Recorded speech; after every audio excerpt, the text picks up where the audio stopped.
Nakagit ng dalawang aso. So, eto na. Okay.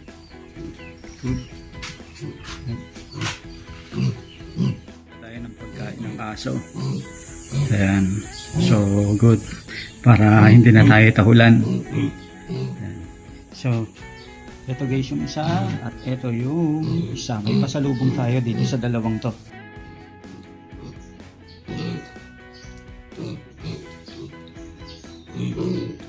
Nga guys, kayang-kaya na talaga nilang ubusin yung half kilo per day or 500 grams per day. Kaya natin sa kanilang guys ngayong hapon is 1/4 kilo. So ayan, sa id na guys. So Bimig Premium, ayan. Ito, nakita nyo naman guys, talagang halos walang tira talaga. Ibig sabihin, kayang-kaya nilang ubusin yung 500 grams per day. Ngayon guys is nasa 36 days na sila since birth. So ibig sabihin, talagang applicable na sa kanila guys yung recommended na 500 grams per day. Actually guys, sa Bimig, ang recommendation sa Bimig guys is 250 grams hanggang 500 grams per day para sa pre-starter. Simula age group na 36 days hanggang 50 days. Ibig sabihin nito guys, pakakainin sila ng 15 days na ganun yung pagkain sa kanila guys, and magko-consume sila dapat ng 250 hanggang 500 grams guys. Ayan, parang pangkulang pa nga yung 500 grams guys. So ang per kilo guys ng Bimig Premium ay 63 pesos and 0.25. Ayan. So yan yung per kilo ng Bimig. So ang feeding plan natin guys for this week mula day 36, ibig sabihin week 5 ng ating mga piglets ay pakakainin sila week 6 ng ating mga piglets guys since birth, pakakainin sila guys ng 500 grams per day. Yan yung plan natin. So for 7 days, yun yung ano natin guys, yun yung feeding program natin, 500 grams per day ang ipapakain natin. Tama yun guys, pasok na pasok yun. Doon na rin sa feeding program, base na rin doon sa guide ng Bimig. Napaka-importante na dapat nating tandaan guys is kapag maglilinis tayo ng pig pen natin, lalo na kung mga piglets pa yung mga big natin, mas makakabuti guys maglinis tayo ng mas maaga para at least bandang mga 4 o'clock, 4:30 hanggang 5 o'clock papatuyo na yung kanilang mga sahig. Ibig sabihin nito, mas makakapag-relax sila ng komportable at hindi sila guys masyadong malalamigan. Gandang-ganda guys sa katawan nitong mga nakuha ko ng mga baboy kasi ang hahaba guys ng mga katawan. Ayan, so yung mga galamay nila sobrang hahaba guys yung katawan. Ayan, galamay ng katawan, di ba? Ang galamay kasi sa Tagalog guys, mga ibig sabihin yun, galamay, ibig sabihin mga kamay. Ayan. So dito naman mahaba yung katawan nitong mga alagang baboy na to. Ayun. Papakita ko sa inyo yung mga best friend ng mga magbababoy na maganda talaga kahit backyard tayo, at syempre kapag sinabi mong backyard, limited yung budget. So ibig sabihin meron pa rin tayo dapat ng mga gamot at vitamins ng mga alagang baboy. So ipapakita ko sa inyo guys. Nga pala guys, nag-shopping tayo kanina sa bayan at ito nga guys yung mga napamili natin. So nandyan yung mga best friend nating mga backyard hog raiser, yung multi-bee ng San Miguel. Ayan, ito kasi guys is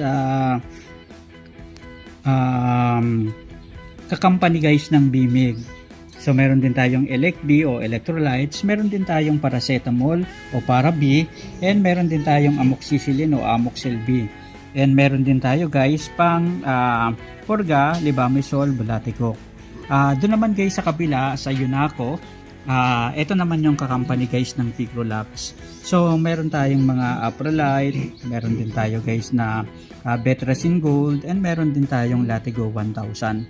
And meron din tayo guys Doxycycline, Hydrochloride, Colistin Sulfate o Doxilac Forte mga katropa. So ito yung mga best friend ng mga backyard hog racer para at least maging ligtas at lumaki ng maayos ang ating mga alagang baboy. Guys, yung mga pinabili natin na total 179.25. So sapat na to guys para at least mapurga natin ang ating mga alagang baboy. And syempre, meron tayong mga Aprolite para at least iwas pagtatay, iwas scoring. Meron tayong mga Elic B, electrolytes na nakakatulong para at least anti-stress sa mga alaga. Multivitamins mga katropa para at least yung mga alaga natin is talaga na mga magana sa pagkain. And kapag medyo nilalagnat mga katropa, ayan, paracetamol. At mayroon din tayong Amoxil B, antibacterial. Halimbawa sa mga tubig, lalo na yung tubig natin guys, hindi naman nawasa. And syempre, yung Libamisol, Latigo 1000 and Bulatigo SD para sa mga piglets pa to mga katropa. So makakatulong ito para at least yung mga bulati sa loob ng kanilang katawan talagang tuluyang matanggal mga katropa. And meron pa tayong isang antibacterial, yung Doxilac Forte mga katropa.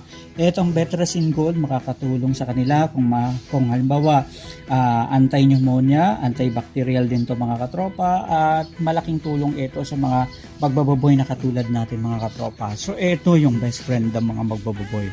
Mga pinakita ko sa inyo kanina, importante kahit na backyard hog racer tayo, dapat may mga precautionary medication na rin tayo. Hindi ibig sabihin na ay backyard lang naman tayo, hindi naman pang big time yan. So alam naman natin mga katropa na sa pagbababoyan ngayon napakalaki na ng kailangan na puhunan. Kaya importante na yung mga sakit-sakit ng baboy may pangontra na kaagad tayo. Kaya importante mga katropa na kumpleto rin tayo ng medication. Ibig sabihin, sa una pa lang na bugso na nakikita natin, parang may isipon yung baboy, parang nilalagnat yung baboy, parang nagtatay yung baboy, meron na kaagad tayong pangontra mga katropa. Ito mga katropa, mukhang gising na naman ang budhi na itong mga baboy. Ayan, talaga parang gutom na gutom pa rin sila mga katropa. Pero itong mga to, nakakain na sila mga katropa, kaya okay na tayo doon.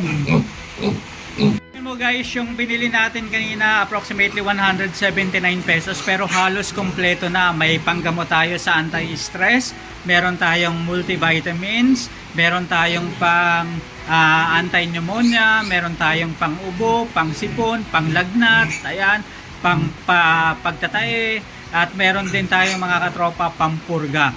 So importante din kasi na nagpupurga tayo, lalong-lalo na kung bagong kuha natin yung piglets galing sa ibang babuyan. Siyempre, minsan kahit nasabihin mo na napurga na nila yon, so mas maganda pa rin magkaroon tayo ng another set sa babuyan natin, lalong-lalo na kung bagong bili natin mga katropa yung piglets at gagawin nga nating patiner na baboy.